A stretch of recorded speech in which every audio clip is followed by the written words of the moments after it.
Yeah, obviously really proud of our team. 5 straight SEC wins. That's not easy to do. Winning back-to-back road games in this conference, that's not easy to do. And, set a lot of marks tonight. I think the last 2 years now in the second half against LSU, we outscored them 66-6. That'll win you a lot of football games. I think that's a testament to Coach Moffitt, what he does with these guys, how he trains them, and then I think a little bit how they feel about him when we play this game. And so proud of our group, proud of what we did. Went out there and made a lot of plays to win a football game. And so we'll enjoy this bye week and then get back to work and get ready to finish. Coach, I'd like to ask you a couple things right quick. First of all, what message did you have at halftime for you guys to come out after closing the first half the way you did and then dominate?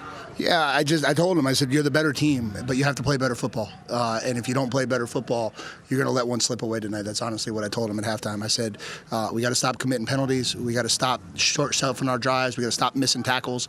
We got to step up and we got to tackle people.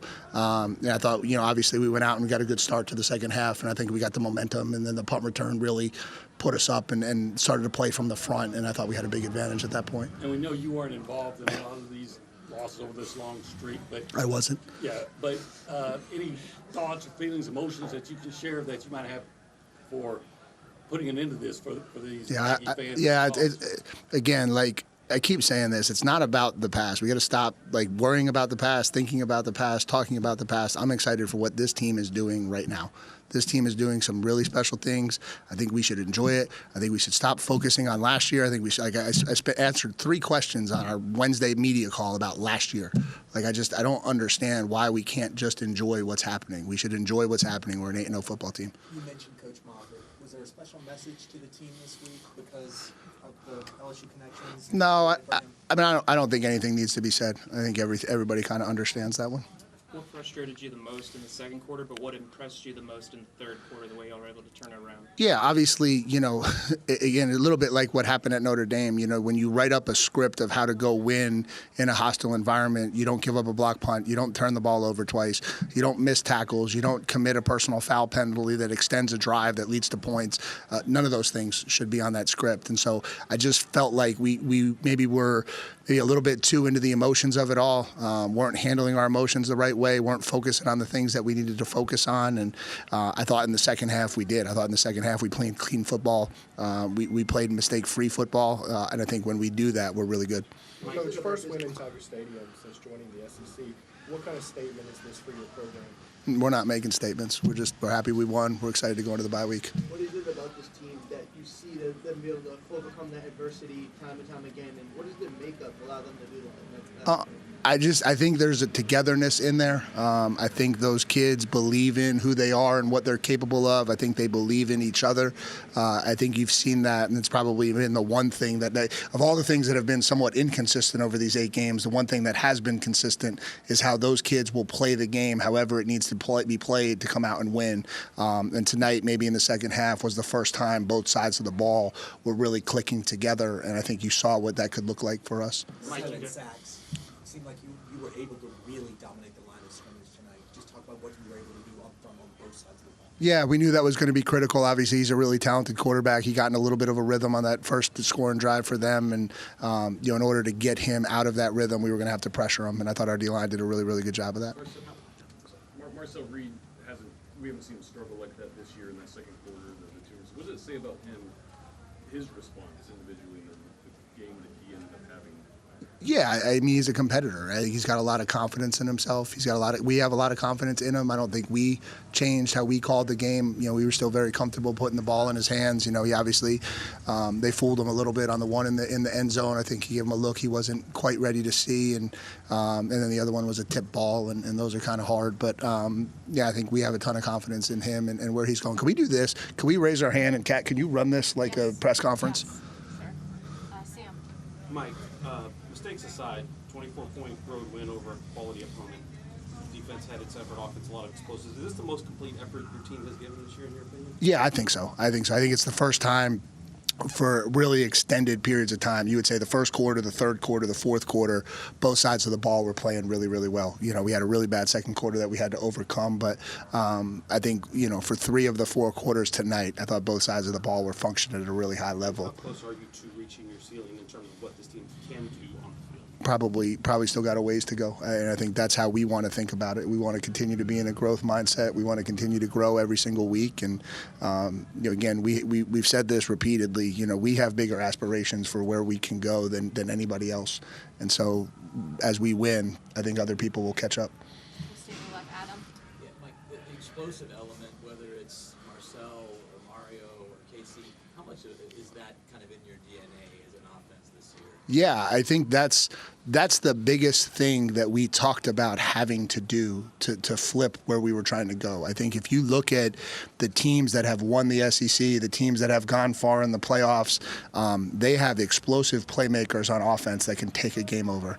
And we felt like it was critical when I took over that we added those elements. It was really, really important. And so now we have them. We have a lot of them. We have them in the backfield. We have them at wide receiver. We have them at quarterback with the ball in his hands every play. And I think that makes us a really challenging offense to defend because we can come at you so many different ways.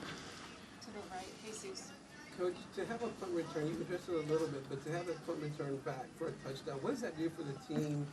And what does it do to your team to have that in your arsenal? Yeah, I think obviously he's an extremely talented kid with the ball in his hands. And so I think you've seen that quite a few times this year with his ability to do that. Those kids are blocking really hard for him because they know if we can just get him a little bit of space, he's going to go. And obviously at the point at which that happened, I think it pushed the lead out to 3 scores and was a critical point in the game. We'll stay straight, Travis. Yeah, the drive right after halftime, 9 plays, 8 of them runs. How much did establishing the run, you feel like, kind of reset the offense for the second half? Say that one more time. We had 8 runs out of 9. 8 runs out of 9 on that drive. I don't even think I realized that. Back in the flow. Yeah, I think we, they played us a little bit differently maybe than we thought they would. I think we went in and we didn't establish the run particularly well in the first half. I know we made some adjustments with some of the ways we were trying to attack them in the run game, and I think we were able to get it going more consistently in the second half. And we didn't want to. I think one of the things we always try to avoid is being too one-dimensional. And I felt like in the first half we were putting a lot of pressure on Marcel to throw the ball a lot, and so I didn't realize it was 8 out of 9. That wasn't the plan, but we did go in and talk a lot at halftime about trying to come up with some runs that would be able to move the chains. Obviously, 35-0 run is going to get a lot of attention on the offense, but the defense really clamped down after halftime. Was there any adjustments made, or did they just start doing the things that you expected them to do from the go? Yeah, we tweaked a little bit. They were hurting us a lot with some of their cracks, and they were able to crack our DBs and get the ball out on our corners, and that was most of the runs that got out were of a similar makeup, and so I think we made some adjustments to how we were fitting some things that helped. And again, it's when you play football like that, though, it changes the game. I think the game changed so much. We went out, scored, got to stop, ran back a punt, right, and that sequence of everything that changes the course of the game, and then we were able to play from a lead, and then we could tee off on the quarterback, and it made it really, really hard for them.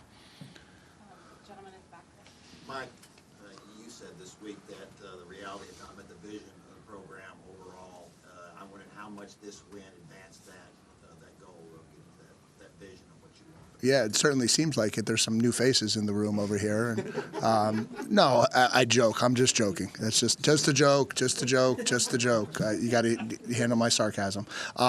Yeah, I don't know that it's anything more than just we want to be a program that achieves things. We want to not be a program that talks about what we want to achieve, what we should achieve, what we're capable of achieving. We've just talked consistently since I've gotten here about being a program that does the things it needs to do to go out and accomplish things, right? And that doesn't guarantee you success, but that's a heck of a starting point. And I think what you're seeing a little bit is the culmination of that, right? A group of kids who understands there's a lot of work that goes into being successful, is willing to put in the work and do the things they need to do, and then is willing to go out and fight with each other for 3.5 hours to get the result that they want. Aiden. tonight Death Valley kind of cleared out a little bit early, but your traveling student section stayed until the very last down.